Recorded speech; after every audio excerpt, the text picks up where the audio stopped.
Daripada memiliki banyak keris, lebih baik hanya memiliki sebilah keris tetapi era Majapahit yang benar-benar tos. Nah, itulah guyonan di kalangan jenderal-jenderal perkerisan senior yang pernah kami temui, yang tentu saja terlalu memberi bobot berlebih pada keris tangguh Majapahit. Namun dalam kalimat bernada bercanda itu, ada makna lain yang mengandung kebenaran, bahwa seorang kolektor pusaka itu baru bisa dikatakan lengkap bila sudah memiliki tangguh Majapahit, yang dianggap sebagai pancer atau panutan dalam bentuk pusaka zaman dan era sesudahnya. Ayo kita paparkan lengkap tentang keistimewaan keris tangguh Majapahit.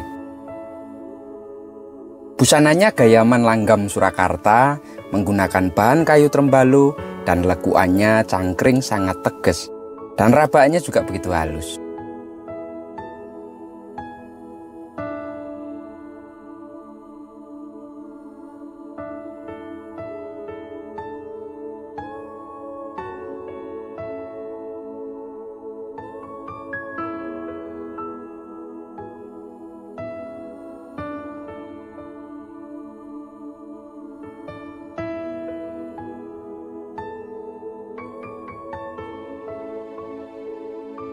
Dipadukan pendok blewah tatah bahan kuningan lawasan, yang membuat pesona busana pusaka ini begitu miayeni dan pastinya ndudut hati.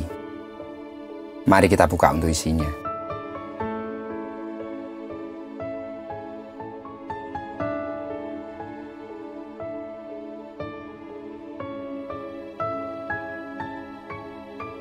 Pusaka Luk 5 Dapur Pandowo Prasojo Pamor Ceprit Tangguh Majapahit, dan pusaka ini kami ucapkan dengan mahar Rp5.555.000. Ciri khas yang menjadi keunggulan tangguh Majapahit adalah tempaannya. Wasuan besinya sangat bersih, dengan itu keris era Majapahit belum bisa ditiru tangguh lebih muda ataupun tangguh Kamardikan secara kualitas. Kesan besinya ngelilin dan begitu pulen. Perabaannya halus, tapi masih terlihat seratnya di bagian bilah. Rona warna besi hitam keunguan atau sering disebut sulak biru.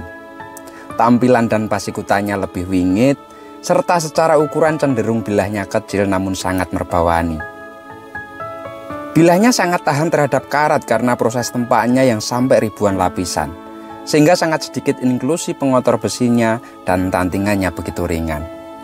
Oh iya, mumpung membahas tentang lapisan dan lipatan pada bilah keris pusaka, menurut beberapa naskah dan kitab keris ada satu hal yang mungkin bisa kami luruskan, yakni mengenai lipatan pada keris. Ada yang bilang ribuan lipatan, terus ada yang bilang 1000, ada yang bilang 2000, dan lain sebagainya. Itu sebetulnya pernyataan yang cukup salah kaprah. Lipatan pada bilah keris tidak mungkin sampai ribuan kali, karena yang benar bukan lipatannya yang ribuan, melainkan jumlah lapisan yang ribuan saat ia ditempa. Membahas penempaan bilah itu ada pakem hitungannya, karena lapisan pada bilah pusaka itu bisa menentukan suatu tangguh atau era kapan pusaka itu dibuat. Nah, jadi begini yang kami maksud. Contohnya era Surakarta ada 64 lapisan. Era sepanjang Mataram terdapat 256 lapisan. Untuk Singosari itu 246 lapisan. Sedangkan Majapahit yang abad 14 itu berjumlah 1024 lapis. Dan 2048 untuk lapis Majapahit abad 15-nya. Nah, cara menghitung lipatannya itu begini. Hitungan lapisan secara spesifik berlaku seperti bilangan biner. Pernah saya bahas di postingan-postingan yang lalu. Jumlah lapisan memang mengikuti deret angka 2 pangkat N. Sedangkan N adalah sebagai jumlah lipatannya. Jadi, besi dilipat sekali akan menjadi 2 lapis.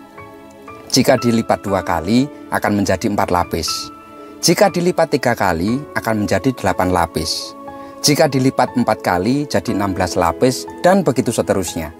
Nah, contohnya untuk mencapai 2048 lapis pada era Majapahit abad 15 perlu dilakukan 11 kali lipatan.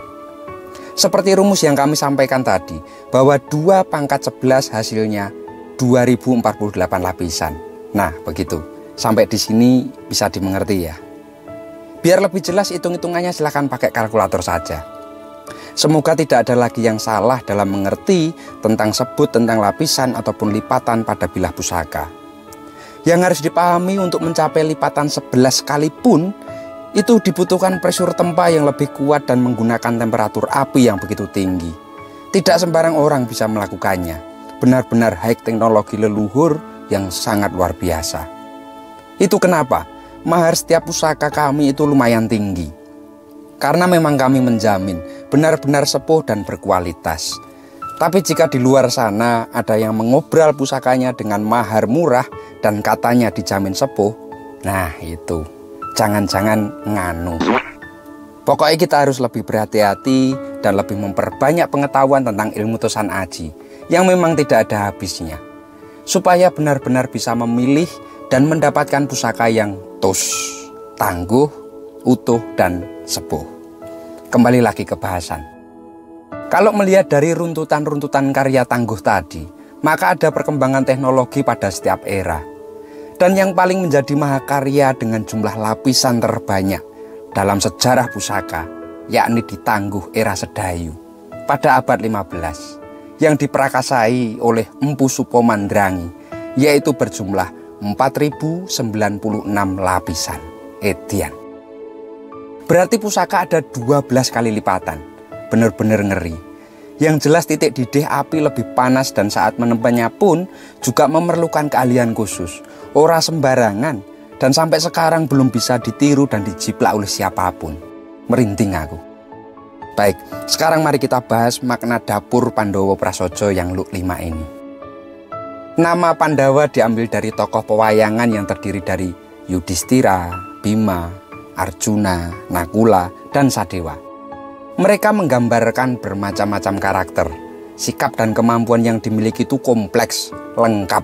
Tentu untuk mengalahkan angkara murka dari Kurawa. Sedangkan Prasojo itu artinya sederhana, jujur, dan terus terang. Alias blak-blakan Blokosuto. Apa adanya. Barangkali sang empu saat memberikan nama sembari berdoa agar pemilik keris ini kelak menjadi pemimpin yang hebat, pemimpin yang jujur, dan menenteramkan melalui kesederhanaan sikapnya. Matur nuwun, salam Dutut Ati.